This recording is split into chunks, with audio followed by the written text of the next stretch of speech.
आज होती दीपमावस्या. तसं म्हटलं तर सकाळी उठून लवकरच पूजापाती करून मी कामावर जायचं होतं. पण कसं काय ना, माझ्याकडून सकाळी काहीच करणं झालं नाही, म्हणून पटकन आंघोळ वगैरे केली आणि कामावर गेली घरचा स्वयंपाक करून. तिकडून आल्यावर चांगले देवाचे भांडे वगैरे, दिवे वगैरे चांगले स्वच्छ घासून घेतले बघा आणि मस्त मस्त पूजा करून घेतली. मग लागली संध्याकाळच्या स्वयंपाकाला. मधल्या वेळेमध्ये 2 ते 3 तास मी संध्याकाळची कामं करून आली होती आणि आज पहिलाच दिवस कढईमध्ये काहीतरी गोड बनवते म्हटलं. पण आमच्या दीदीला ना अजिबात काही गोडची आवड नाही. तिला नूडल्स, पास्ता, उपमा, असं इडली, डोसा वगैरे जर दिलं ना तर तिला ते पटापट आवडतं आणि गोड काही म्हटलं की ती नाकतोंड मुरडते.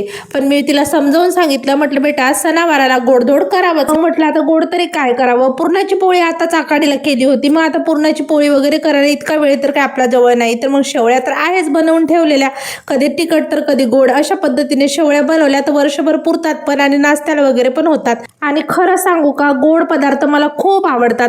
पण माझं ना इतकं वजन वाढलंय आणि ते काही कमी होत नाही. म्हणून एका ताईंनी मला सांगितलं, जोपर्यंत तुम्ही गोड खाणं बंद करत नाही ना तोपर्यंत तुमचं वजन कमी होणार नाही. म्हणून आता मी 2-4 दिवसापासून ना थोडं गोड खाणं कमी केलंय. पण काय करू, हा माझा मोह काही सुटतच नाही. मला गोड पाहिलं की असं वाटतं कधी खाते आणि कधी नाही.